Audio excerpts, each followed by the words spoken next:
Hi everyone, hope you're doing well from whatever you're watching this channel, depending on your time zone. Now, yesterday, the court made a ruling that blocked or stopped William Ruto from collecting house levy from salaried Kenyans. With that ruling, it was clear that they did not follow the law when they were going for that. It is discriminative, and we had already elaborated in a previous video. But now the focus is on Ruto's response to the court ruling. If you listen to William Ruto, all the way from his where? In Meru County, he's now showing defiance. Despite the court ruling, Ruto is confirming that he's ready to break the law, that he has the will of the people. And because he has the will of the people, he will go with what Kenyans want. I don't know who told Ruto that Kenyans want affordable housing. When did he conduct that opinion poll? Or when did we have such kind of maybe a public participation whereby a majority of Kenyans are in support of affordable housing? First of all, there was no public participation on that. And if there was any, it was not conducted in a manner which by Kenyans were given an opportunity to give their views on the same. So this is what Ruto is saying. The will of the people is the will of God. Paka leta Mungu hata kwa uongo na ukora. Kenyans are the ultimate decision makers. I have enough authority from them to continue with their housing projects. That he has authority from Kenyans to continue with the housing project. That the will of the people is the will of God. So Kenyans, it means because he was elected, so he was given that mandate. Who elected Ruto to break the law? Nani mwenye alimpigia kura kwenda kuvunja sheria?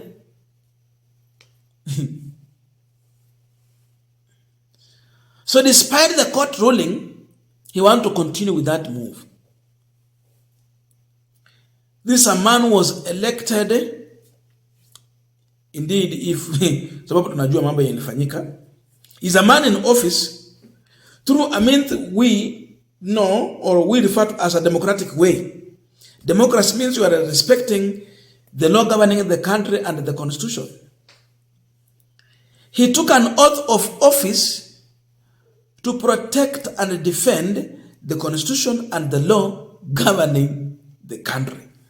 Today he is going against the oath of office he took while he was lifting the Bible. He's talking about the will of God, and he was lifting the Bible that day. But now he wants to break the law and the constitution governing the country. That I will be faithful. That I will be faithful. And bear true allegiance. And bear true allegiance. To the Republic of Kenya. To the Republic of Kenya. That I will obey. That I will obey. Preserve. Protect. And defend this Constitution. And defend this Constitution. Of Kenya. As by law established. And all other laws. Of the Republic. Now we are continuing this panel discussion, but just a quick request for those who are watching and you have not yet subscribed, please consider subscribing. To our channel subscriber Samasa, thank you so much. And again to all our viewers, please give this video a thumbs up. Thank you so much, and back to this discussion. Now, employers are being directed by the court not to cut the employee's salary in the name of affordable housing. That is a court order and ruling. Wameambiwa msikate wafanyikazi ushuru.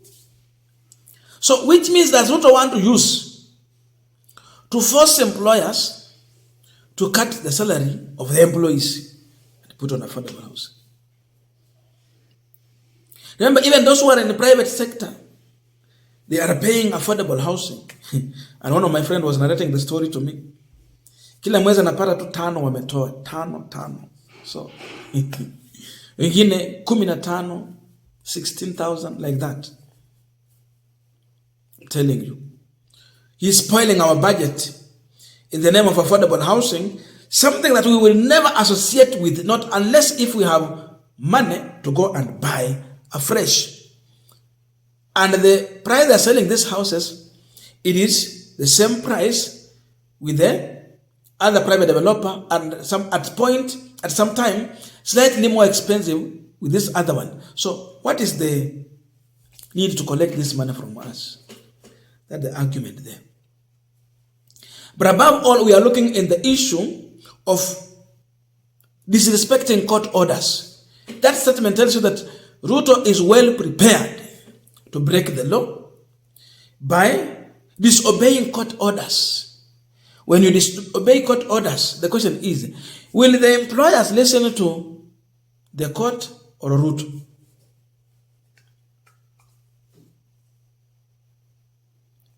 And who is the custodian of the law?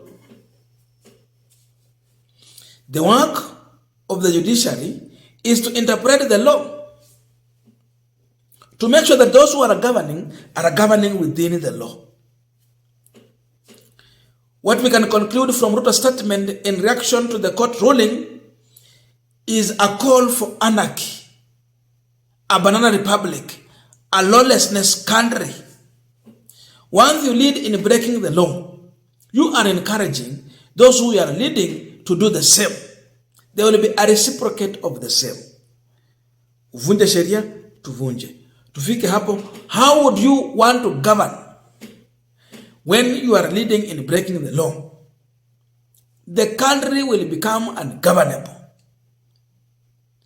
You cannot force things on our throats. We are going to remember that there was a court order. Unaweza jenga nyumba ukitaka kujenga, lakini usikate pesa yetu ndio ujenge nyumba. Hiyo itakuwa ni wizi. So you ask yourself a question, man, if you listen to Ruto's statement. What was the meaning of the meeting among Ruto, CJ Mother Koome, and the Speaker of National Assembly, Masika Wetangula? What was the meaning of that meeting? When they had such a meeting, then after the meeting, the next thing we are seeing is now statement of breaking the law. Ile mkutano ya Ruto alikuwa nayo na Mother Koome na Wetangula ilikuwa ya haja gani? Sheria, wale wanatunga sheria ni hawa wakina Wetangula kwa National Assembly. Na wale ambao wana interpret hizo sheria ni CJ Koome na idara yake. Kazi yao ni kuinterpret so that wakati mmetunga sheria zitumike kulingana na vile zimetungwa. Na mkitunga sheria mbaya pia waambia pana hii haiko sawa na constitution.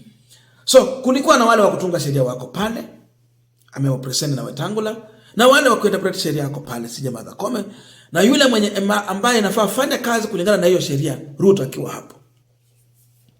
Then he becomes the first person to show an impression that he is going to break the law, that he has the will of the people.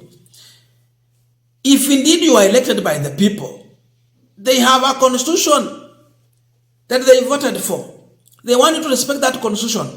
If you respect the will of the people, then that will of the people is reserved also in the constitution that it's for the people. 2010. And the laws governing the country. How dare you go against them and you still want to tell us that you are a president who was elected through the constitution and the popular votes? Apart. Things are not adding up.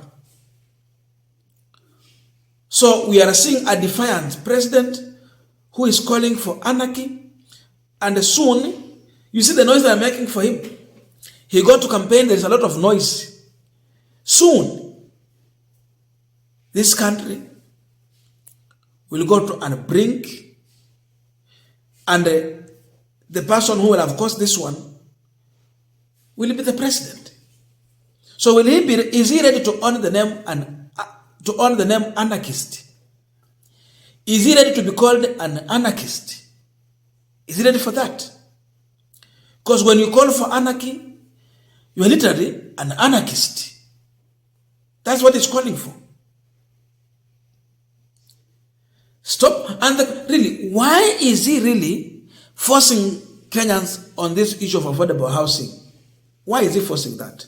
Ili anatengenezea kazi. Kazi gani bwana president? Hii kazi ilikuwekwa wakati wa Mheshimiwa Uhuru Kenyatta na Wakenya wale ambao wako kwa mshahara. Sisi hatuko hapo. Hawako wanaambia watoe mambo ya 1.5% house levy. Lakini Uhuru alijenga nyumba. How special is your houses? Wakati wa Uhuru Kenyatta, materials za ujenzi wa affordable housing zilikuwa zinapigwa ushuru. Lakini wakati wa William Ruto, hiyo material haipigwi ushuru. Wakinunua cement, not taxed. Wewe ukinunua na 750, hawa wananunua na 600. Hawapigi ushuru, ama wananunua na 500. So imagine, at that level, then you are asking us to give money, wale wako na mshahara. Then the end product is being sold expensive in the market. This is a scheme to rob Kenyans. No wonder they are mad and angry at the judiciary when they make any ruling that is stopping affordable housing. They know that the judiciary is removing the meat from their mouths. This must just stop.